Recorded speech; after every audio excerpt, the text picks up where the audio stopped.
राजनीति की दुनिया में ना अजीबोगरीब नाम अक्सर सुर्खियां बटोरते ही रहते हैं। लेकिन हाल ही में इंटरनेट पर एक नाम बिल्कुल जंगल की आग की तरह फैला है।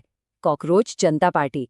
पहली बार सुनकर थोड़ी हैरानी होना तो बिल्कुल स्वाभाविक है ना। खैर, इस विश्लेषण में बिना किसी पूर्व धारणा के या किसी का पक्ष लिए बिना हम इस पूरे घटना की गहराई में जाएंगे। हम समझेंगे कि कैसे एक साधारण सा बल्कि अजीब सा शब्द युवाओं के डिजिटल विरोध का एक बहुत बड़ा हथियार बन गया। ठीक है, आइए इसमें गहराई से उतरते हैं। अब सबसे पहला सवाल तो यही उठता है कि ये कॉकरोच जनता पार्टी आखिर है क्या चीज। देखिए, राजनीति के इतिहास में ऐसे नाम सच में शायद ही कभी सुनने को मिलते हैं। तो क्या ये आगामी चुनावों की तैयारी कर रहा कोई बिल्कुल नया राजनीतिक दल है, या फिर महज इंटरनेट का कोई नया क्षणिक मजाक जो कुछ दिन चलेगा और खत्म हो जाएगा? ये सवाल स्वाभाविक रूप से हर उस व्यक्ति के मन में गूंज रहा है जिसने अपनी न्यूज़ फीड में पहली बार ये नाम देखा है।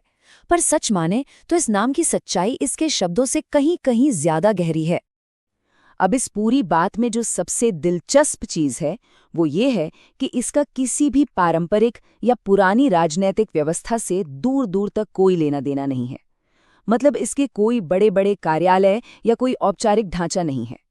इसके बिल्कुल विपरीत ये पूरी तरह से इंटरनेट की दुनिया में युवाओं द्वारा स्वतः स्फूर्त रूप से यानी अपने आप बना हुआ एक नया आंदोलन है, एक यूथ मूवमेंट है। ये इस बात का एक बहुत ही स्पष्ट और जीता जागता उदाहरण है कि कैसे आज के समय में सामाजिक चेतना और गतिविधियां अब सिर्फ सड़कों पर नहीं बल्कि सोशल मीडिया प्लेटफॉर्म्स पर अपना आकार ले रही हैं। आइए आगे बढ़ते और देखते हैं कि ये सब शुरू कैसे हुआ। हर बड़े जन आंदोलन की तरह इसकी शुरुआत भी एक छोटी सी चिंगारी से ही हुई थी। घटना का पहला चरण तब शुरू हुआ जब सोशल मीडिया पर एक विवादित बयान अचानक से वायरल हो गया। इस बयान में बेरोजगार युवाओं की तुलना सीधे तौर पर कॉकरोच से कर दी गई थी। जाहिर है ये एक बेहद चुभने वाली टिप्पणी थी, लेकिन असली कहानी दूसरे चरण में शुरू होती है जो काफी हैरान करने वाली है। युवाओं ने इस अपमान पर महज गुस्सा जाहिर करने के बजाय हास्य और विरोध का एक अनोखा मिश्रण तैयार किया, और देखते ही देखते कॉकरोच जनता पार्टी के नाम से एक पूरा का पूरा डिजिटल कैंपेन ही खड़ा कर दिया। और ये बहुत ही शानदार तरीके से दर्शाता है कि कैसे आज की इंटरनेट संस्कृति किसी भी अपमान को पूरी तरह से पलटकर उसे एक सामूहिक पहचान में बदल सकती है।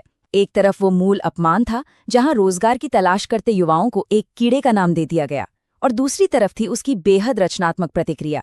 ध्यान देने वाली बात यह है कि ये कोई अंधा या हिंसक गुस्सा नहीं था, बल्कि हास्य और व्यंग्य का इस्तेमाल करते हुए किया गया एक बेहद सोच समझकर गढ़ा गया डिजिटल विरोध था। अगर हम इसे मनोवैज्ञानिक और सामाजिक नजरिए से देखें तो किसी के दिए गए अपमान को अपना लेना और उसे अपनी ही ताकत बना लेना सच में डिजिटल युग की एक बहुत बड़ी विशेषता बन गया है। सबसे अहम बात यह है कि इस पूरे अभियान के पीछे की जो मूल भावना है ना, वो एक बहुत ही स्पष्ट और सशक्त संदेश में छिपी है। युवाओं ने बिल्कुल साफ तौर पर ऐलान कर दिया, अगर हमें कॉकरोच कहा जा रहा है तो हम उसी नाम से अपनी आवाज उठाएंगे। ये महज कोई एक वाक्य नहीं है, बल्कि इस पूरे आंदोलन का एक अघोषित घोषणा पत्र बन चुका है। बिना किसी हिंसक या उग्र प्रदर्शन के केवल शब्दों के इस चतुर हेरफेर ने विरोध की दिशा को ही पूरी तरह बदल दिया है।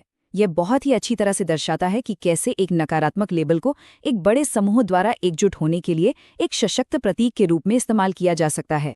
इस पूरी कार्यप्रणाली और घटनाक्रम को समझने के बाद अंत में एक बहुत ही अहम और दूरदर्शी सवाल हम सबके सामने आता है।